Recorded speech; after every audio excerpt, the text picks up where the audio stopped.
Ladies and gentlemen, boys and girls, it's World Cup final day. Spain vs Argentina, July the 19th, Sunday 2026. And we are a couple of hours away from kickoff. So, this is the preview of the World Cup final. And we'll try and get it posted before the actual final, which would help, wouldn't it? So we're gonna start with Messi and Yamal, and that picture that everybody's probably seen of Messi giving Yamal a bath when he's a little baby. And the story goes that the parents, Yamal's parents, actually won a competition, or it was a charity photo shoot to do with Barcelona, and they won it.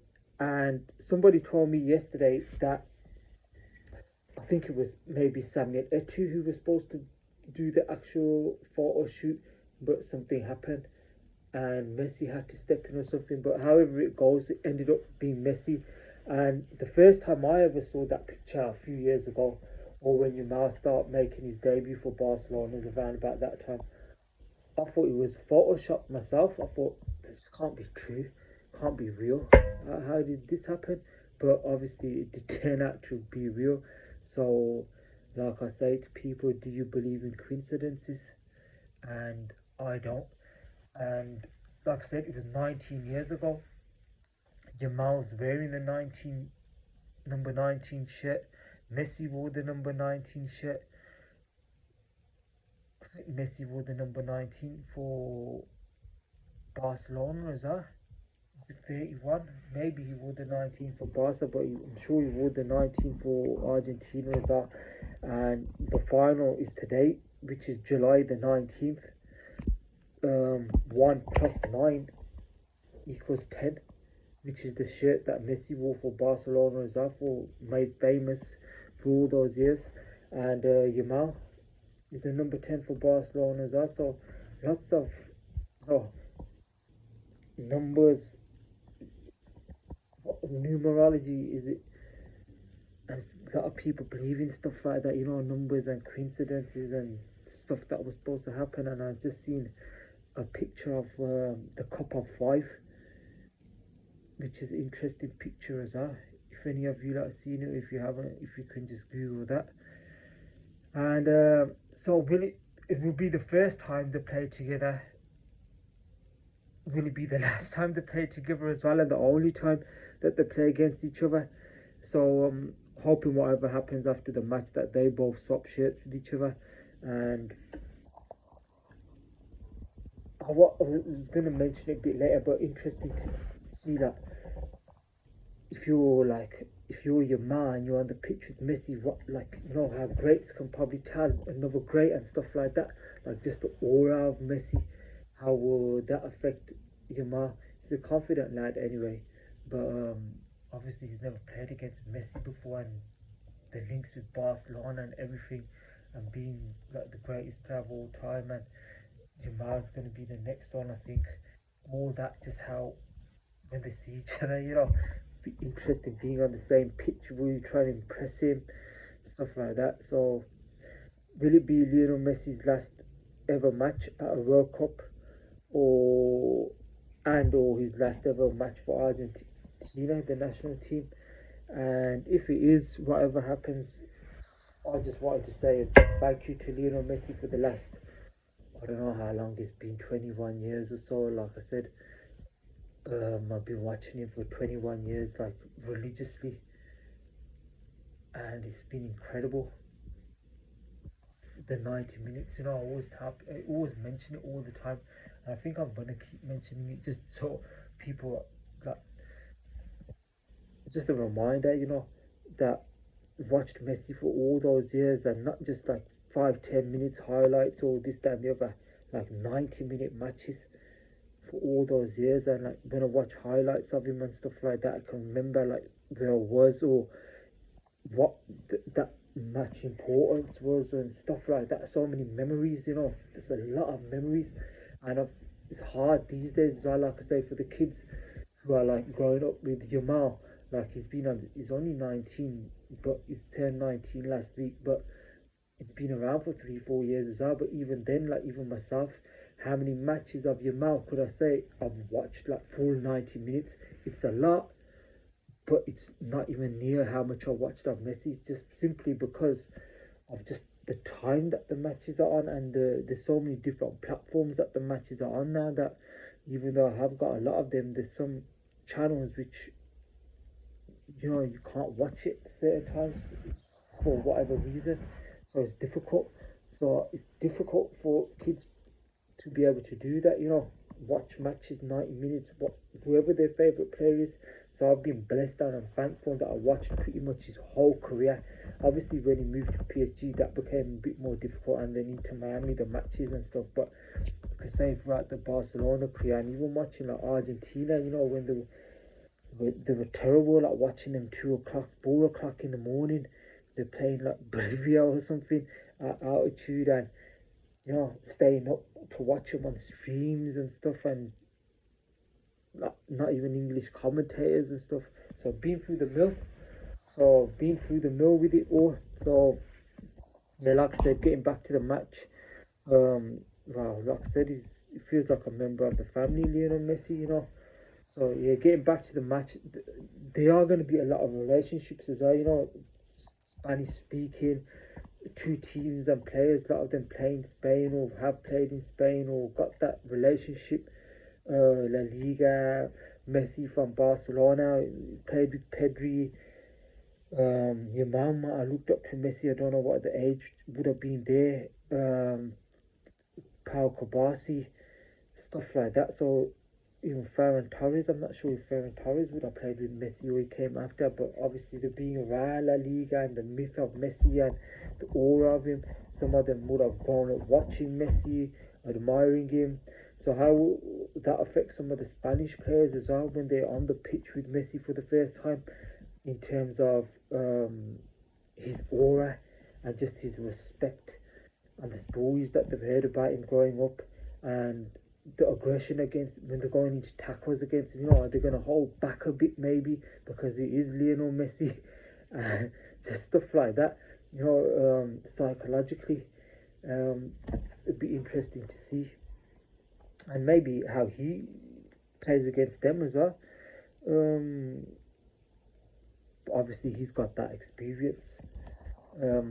Spain, they're likely to have the ball. I think I said that in the last match against France as well, but I think it was 50-50 possession. But obviously, the possession can be skewed depending on what time. If the team's winning 4-0, sometimes they might let the other team have the ball, so the possession stats look a bit different. So, like, how they're going to stop Messi with the ball, receiving it in dangerous areas. And that's something that Spain do well as well. You defend with the ball, so stopping counter attacks. Um, Again, I think Rodri's likely to be the key man in terms of counter attacks. Argentina are not really that kind of team in that blistering pace that you'd say of like an Mbappe, who's just going to kill you on the counter attack. So it's a bit of a different game, and Spain are not as physical as say I don't think in terms of pace and running power as maybe like an England or a France team are, where they can just stop this strength, and a lot of their players can overpower you. But will that benefit Argentina? The slower maybe game, more controlled without the ball. I think they've got probably experience of doing that without the ball.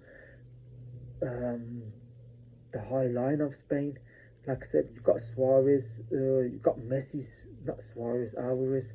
You've got Messi's through balls. He can kill you at any time, So if you do give him that bit of space, he can spot that and break the lines.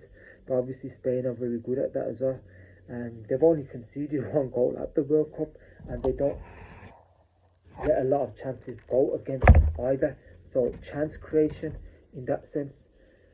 How many chances can Argentina create maybe when Messi moves to different positions, And maybe the good thing for Argentina, Spain don't really kill teams off as well in that aspect. They don't like score like 3-4 goals, I don't think, to like kill teams off. So even though they might have control and possession of the game, Argentina will still be in the game. They'll be in the game against anyone really, but I don't think they'll be, you can kill them off with the games done by a certain time of the match. So yeah, Yamal versus Messi again, kind of the strengths and weaknesses.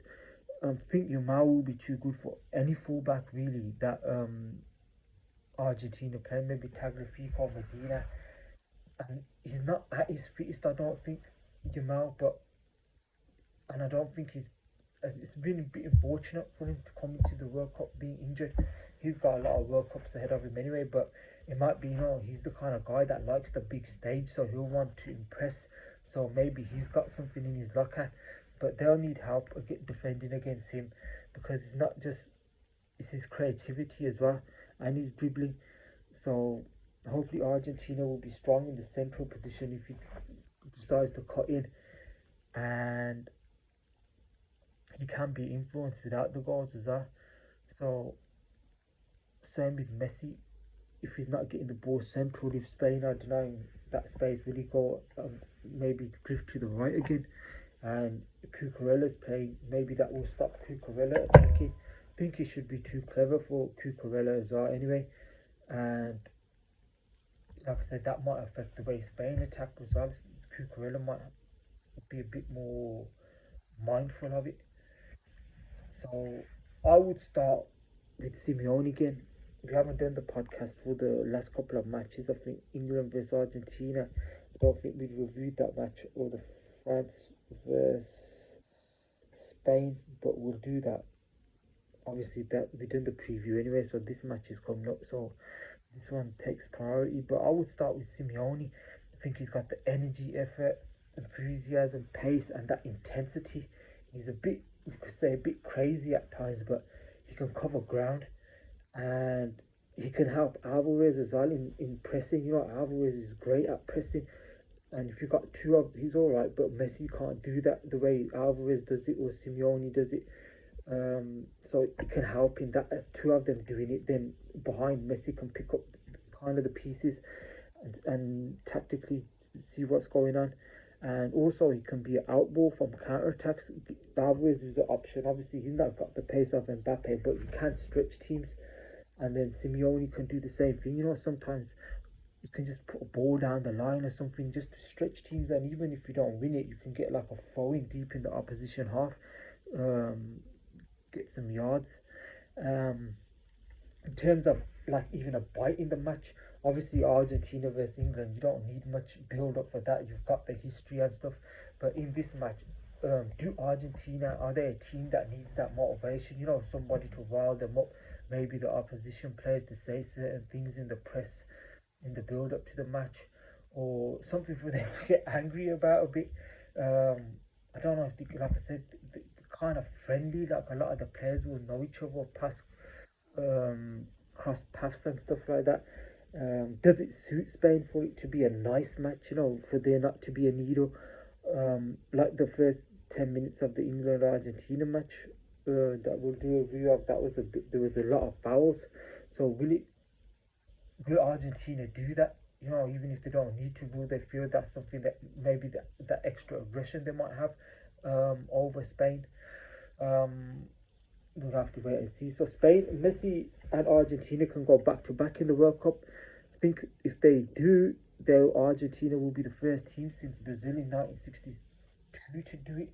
So that will be an incredible feat, and what an incredible few years that Argentina and their fans have had. Like I said, there was a certain period of time where everything was so bad, but I couldn't imagine in my wildest dreams that Argentina would be like this and Messi would end up with this much success with the national team. I don't think we're likely to see it happen again. So I think as Argentina fans, Messi fans, we've got to enjoy it. And personally, I don't think I've ever seen a team of fans like it. Absolutely incredible spirit, and just watching the matches and just the fans, like even in New York, like today, like in the build up on the news or on the new sports channels, they're just incredible fans. And I'm gonna have to visit Argentina sometime soon. I have to see what these people are like. Um, Half time is going to be 30 minutes Well, I think they said it's going to be about 20 minutes, but I think it'll probably extend the amount of um, stars that they've got, or pop stars, etc., to do a show. How will that affect the players and the managers and the fans and even us at home? How will that affect us? We're going to get some more food maybe, or this time the other, is the food going to get cold or what? So how it'll be a new thing, but I don't think it's going to be 15 minutes, or I think we can look maybe up to 30 minutes. So who will that favour? Which team will that benefit, if anyone? Or does it depend on the state of the game, the score of the match, or which team's got momentum and stuff? Maybe I think Argentina probably will be the older team, so will it benefit them to have that extra break? But again, it depends on the match day. If you're winning 2-0 and you're absolutely on top, then it doesn't suit you to have that long probably. Top goal scorer again. We'll cover some of the World Cup, what's happened in the last few days. But Mbappe is on now on 22 goals, and I think 21 matches or 22 matches is that. So Messi needs Mbappe's on 10 goals for this World Cup. So I think Messi needs a hat trick or 2 goals and an assist or something to win the top goal scorer. But obviously the most important thing is winning that trophy. So as a Barca fan, obviously it's peaceful. The World Cup final, you got Messi on one side, you got Yamal on the other side. So either way, it's not, you can't worry too much. But I don't know if that's a good thing. Sometimes you need a bit of jeopardy on the line, worry, and a chance of, yeah, I don't want that team winning or something bad happening. But this way, it's I like Spain as well. Um, Although, like I said, I like both teams. I'm going for Argentina and Messi. It's always Messi, but whoever it's against. So I am wanting Argentina to win tonight. It's just that if they lose, it's it's to Spain. So it's almost like it's okay to lose to them. If it was another team and certain teams we won't mention, then it would be the propaganda and the narrative that would come out from it would be worse, a lot worse than it is if Spain win it, because obviously we've got that Barcelona connection with Yamals and Pedri's as well. So I hope it's a good quality match. Spain's possession usually it's not end to end matches, so some can be a bit sterile at times, but it is a huge global event, and for football as well, you want that excitement and moments of genius, especially from the top players, and you want the young kids to be inspired watching it, even people who are watching it for the first time. You want the top players like Messi and Yamal to do bits of genius, um, stuff like that. So I think I don't think Nico Williams will start, but I'm expecting him to come on, and he could be a danger as well. He's getting back to full fitness, and in that transition, like I was saying, it's similar to the Mbappe, just take the game from one end of the pitch to the other end of the pitch with just in seconds. So I'm a bit wary of him if he comes on. Um, what else is there? Argentina's experience of being in a final 4 years ago and dealing with things when they're going against you. They've seen it when they were on top against France, and then France come back, and it was so they should have that experience as well. A lot of the players, similar same players in the squad. It's not a lot of them starting, and this is the same stadium, MetLife Stadium. I think it's in New Jersey, that where Messi retired. 2016, I think it was, about 10 years ago, nearly the anniversary. I think next week will be the 10-year anniversary. So another number, number 10. I think it was against Chile. They lost 4-2 on penalties, and I think that was the third or fourth final he lost in a row. So, the MetLife Stadium is retired at that stadium. Maybe he'll retire from, hopefully for better reasons this time, at the same stadium. But life and football work in funny ways in that sense as well. So hopefully it's a happy ending for him. I think that's about it really. I think I'm gonna go with Argentina in full time, and I think there has to be with the players some sort of genius moment. Somebody does something wonderful, decide it in the 90th minute. If it goes extra time, I'm gonna go with Argentina as well, just because they've been they know, that they're rugged, and they know, and Messi one final time. I think I said that before the England match, I think, or maybe even the match before that. So obviously this one is the last game of this World Cup anyway. So it can go all out, 100%, 100 whatever percent. Just give everything. So like I said, I'm hoping for an Argentina victory, and kickoff is probably, what time is it now? About a couple of hours away now. So hope everybody enjoys the final. I was wearing my Messi shirt out today, and a couple of positives from people and a couple of negatives from people as well. Well, I've got to go to the shops in a bit as well, and let me see what else. If you see any, maybe Spain people will be alright. Spanish supporters, certain fans of other teams and other players. But yeah, so like I said, hope everybody enjoys the final. Let's hope it's a good one, and that whatever happens, that football wins in the end. So I think that's about covered everything really. So yeah, enjoy the final, and we'll probably do the review tomorrow of the final. So yeah, thank you for listening. Goodbye.